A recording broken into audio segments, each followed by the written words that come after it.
দীর্ঘদিনেও উন্নয়নের তেমন কোনো ছোঁয়া লাগেনি নড়াইলের বীরশ্রেষ্ঠ নূর মোহাম্মদ স্টেডিয়ামে। আলাদা কোনো মাঠ না থাকায় প্রতিদিন একই মাঠে অনুশীলন করতে হচ্ছে ক্রিকেট, ফুটবল, হ্যান্ডবল সহ প্রায় 10টি ইভেন্টের। ফলে সঠিকভাবে অনুশীলন করতে না পারায় ব্যাহত হচ্ছে খেলোয়াড়দের মান উন্নয়ন।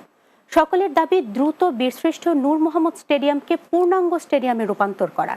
তবে সংশ্লিষ্টরা বলছেন স্টেডিয়ামকে পূর্ণাঙ্গ স্টেডিয়ামে রূপান্তরের সকল প্রক্রিয়া শেষ হয়েছে। নড়াইল প্রতিনিধি মাহবুবুর রশিদ লাবলুর প্রতিবেদন, জানাচ্ছেন মাসুদ রানা। 1996 সালে নড়াইল জেলা স্টেডিয়ামটি সূর্য সন্তান বীরশ্রেষ্ঠ নূর মোহাম্মদের নামে নামকরণ করা হয়। বাংলাদেশে ভলিবল, ক্রিকেট, মহিলা হকি, কুস্তি, কাবাডি, টেবিল টেনিসের বিশেষ অবদান রেখে চলেছে নড়াইলের ক্রীড়াঙ্গন। প্রতিনিয়ত নতুন নতুন খেলোয়াড় তৈরির শ্রুতিগড় হিসাবে পরিচিত এই স্টেডিয়াম, কিন্তু এখনও লাগেনি উন্নয়নের ছোঁয়া।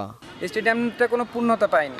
স্টেডিয়ামে সব ইভেন্টেরই খেলা হয়, আর্চারি খেলা হয়, হ্যান্ডবল, ভলিবল, ক্রিকেট, ফুটবল সব ইভেন্টেরই খেলা হয়। স্টেডিয়ামটা পূর্ণাঙ্গ স্টেডিয়াম না হওয়ার কারণে আমাদের যারা প্লেয়াররা আছে বিভিন্ন সুযোগ সুবিধা থেকে বঞ্চিত হচ্ছে। সকলের দাবি বীরশ্রেষ্ঠ নূর মোহাম্মদ স্টেডিয়ামকে পূর্ণাঙ্গ স্টেডিয়ামে রূপান্তর করলে, সঠিকভাবে অনুশীলন করতে পারলে বাংলাদেশের ক্রীড়াঙ্গন আরও বেশি অবদান রাখতে পারবে। আমরা যদি প্রশিক্ষণটা করি, আমরা এখান থেকে ভালো একটা ফল বয়ে আনতে পারি। আমাদের আবেদন, যেহেতু আমাদের অর্থ মন্ত্রণালয়ের ছাড় হয়ে গেছে, আমাদের এই প্রজেক্টের যেন দ্রুত এর বাস্তবায়ন হয়।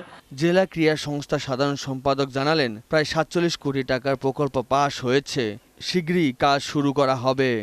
7 বছর চেষ্টার পরে এই প্রকল্পটি আমরা পরিকল্পনা মন্ত্রণালয় বা আমরা অনুমোদিত আমাদের হয়েছে।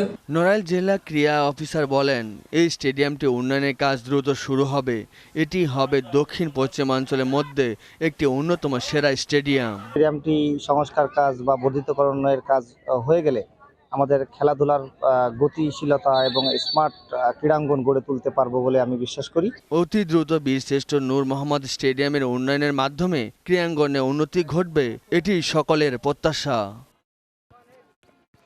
Desk report, Bangla TV.